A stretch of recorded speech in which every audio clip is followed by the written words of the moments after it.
The ship docked in New York in 1884. Nikola Tesla stepped onto the pier with 4 cents in his pocket and a letter of recommendation that promised everything.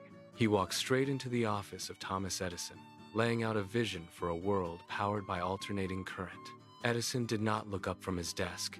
He pointed to his own direct current systems and dismissed the proposal with a wave of his hand. Tesla walked out the door and into the noise of the city. The rejection was absolute. Within days, the blueprints in his head were silenced by the demands of survival. He spent the next year digging ditches for $2 a day. The work was relentless. His palms cracked and bled against the shovel handle, the skin hardening into thick, raw calluses. Every swing of the tool into the dirt was a physical toll, a stark contradiction to the complex electrical system spinning in his mind. He did not quit. He dug until the sun went down, waiting for the moment he could finally prove them wrong. The year 1887 arrived, and with it, the end of the ditches. Tesla secured the funding he needed, trading his shovel for a workbench. He did not just design the induction motor. He built it from the ground up. He spent weeks hunched over a table, his fingers moving with surgical precision as he wound miles of copper wire into tight, perfect coils. He positioned the magnets, aligning them to the fraction of a millimeter, his breath held in the quiet of the workshop. There were no blueprints left to consult. The machine was already living in his mind. He connected the final lead to the power source, his heart hammering against his ribs. He flipped the switch. For a heartbeat, there was only the hum of electricity. Then, the rotor began to turn. It accelerated, spinning faster and faster, defying the need for any physical connection to the power source. It was a silent, graceful revolution. He watched the metal spin. The theory was now a physical reality. By 1893, the world had turned its eyes toward Chicago. The World's Fair was a sprawling expanse of white buildings and grand ambitions, but it lacked a soul. It was dark. The organizers turned to Tesla, demanding a miracle of light on a scale never before attempted. This was no longer a laboratory experiment. It was a public stage. Tesla arrived to find a landscape of unfinished infrastructure and deep-seated doubt.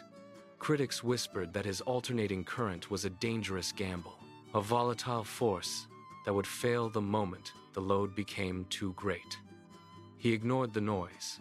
He directed the installation of thousands of incandescent bulbs, his team stringing miles of wire through the skeletal frames of the exhibition halls. Every connection had to be perfect.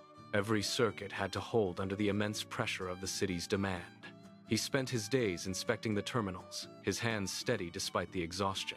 The deadline loomed like a wall. As the opening night approached, the fairgrounds grew quiet. The crowd gathered in the shadows, waiting to see if the darkness would hold. Tesla stood at the main control panel, his fingers hovering over the switch. The silence was heavy, thick with the weight of 1,000 eyes watching. Tesla pushed the lever. The reaction was instantaneous.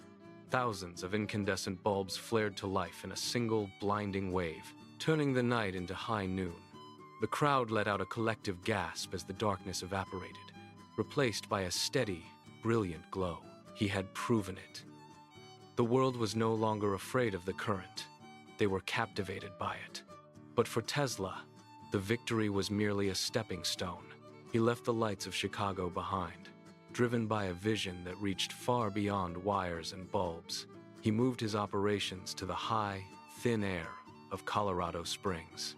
He built a laboratory that looked more like a fortress, centered on a massive skeletal tower that reached toward the clouds. He was hunting for the pulse of the Earth itself.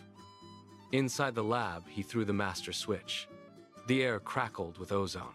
Massive sparks, 30 feet long, leaped from the coil, tearing through the darkness with a deafening roar. The night sky above the laboratory turned a violent, pulsing violet. He stood in the center of the storm, watching the sky burn, convinced he was finally tapping into the infinite power of the planet. He was a man holding the lightning. The lightning stopped. J.P. Morgan pulled the funding, and the dream of wireless power died in a boardroom. Tesla watched as crews arrived to dismantle his tower, cutting the steel into scrap metal. The violet sky faded to black. He retreated to a small hotel room in New York, his world shrinking to the confines of a park bench.